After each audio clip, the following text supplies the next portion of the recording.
প্রতিনিধিদের তথ্যচিত্রে প্রবাসের সংবাদ জানাচ্ছেন আব্দুল মালেক।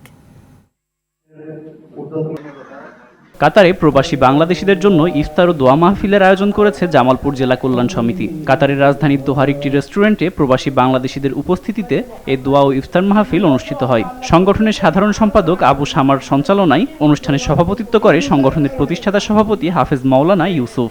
অনুষ্ঠানে প্রধান অতিথি ছিলেন কাতারে নিযুক্ত বাংলাদেশ রাষ্ট্রদূত মোহাম্মদ হযরত আলী খান ও বিশেষ অতিথি ছিলেন দূতাবাসের শ্রম কাউন্সিলর মোহাম্মদ মাসুদুল কবির, বিশিষ্ট সাংবাদিক কেরামতুল্লাহ বিপ্লব। এছাড়া সমিতির প্রধান উপদেষ্টা ইঞ্জিনিয়ার আরিফুদ্দৌলা পালোয়ান, ইঞ্জিনিয়ার আনোয়ার হোসেন আকন সহ আরও অনেকেই উপস্থিত ছিলেন।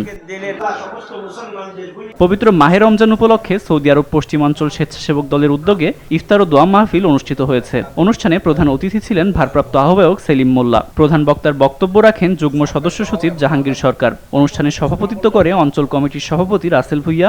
এছাড়া আমজাদ হোসেন, আক্তার হোসেন, মনোয়ার খান, মামুন মিয়া, আলমগীর আসাদ, আলমগীর গাজী সহ আরও অনেকেই উপস্থিত ছিলেন। আলোচনা শেষে দেশ ও জাতির কল্যাণ কামনায় বিশেষ দোয়া পরিচালনা করা হয়।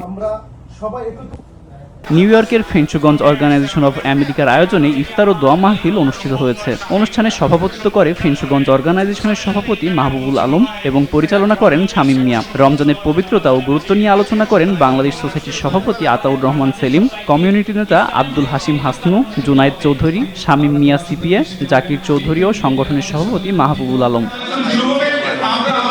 সৌদি আরবের জেদ্দায় বাংলাদেশি মালিকানাধীন কোম্পানি মাফজাল আল ইমজাজের কর্মকর্তা কর্মচারীদের সৌজন্য বাৎসরিক মূল্যায়ন সভা ও ইফতার মাহফিলের আয়োজন করা হয়েছে। ইফতারে দেশ, জাতীয় মুসলিম উম্মার কল্যাণে বিশ্ব শান্তি কামনা করে মোনাজাত করা হয়। অনুষ্ঠানে প্রতিষ্ঠানটির চেয়ারম্যান দেলোয়ার আব্দুল মালেকের সভাপতিত্বে ইফতার মাহফিলে প্রধান অতিথি ছিলেন বাংলাদেশ কনসুলেটর কমার্শিয়াল কাউন্সিলর সৈয়দা নাহিদা হাবিবা। এছাড়া মিফাত আহমেদ, আবদুল্লাহ আল জাহারানি, নজরুল ইসলাম রাকিব, মোশাররফ হোসেন জিশান, আলহাজ আব্দুর রহমান সহ আর অনেকেই উপস্থিত ছিলেন। কাতারের রাজধানী দোহায় বাংলাদেশি মালিকানাধীন আরও একটি প্রতিষ্ঠান যাত্রা শুরু করেছে।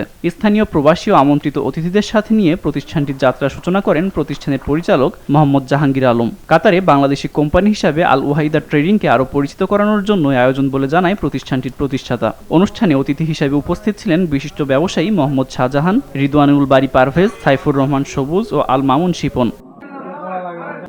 আব্দুল মালেক, RTV।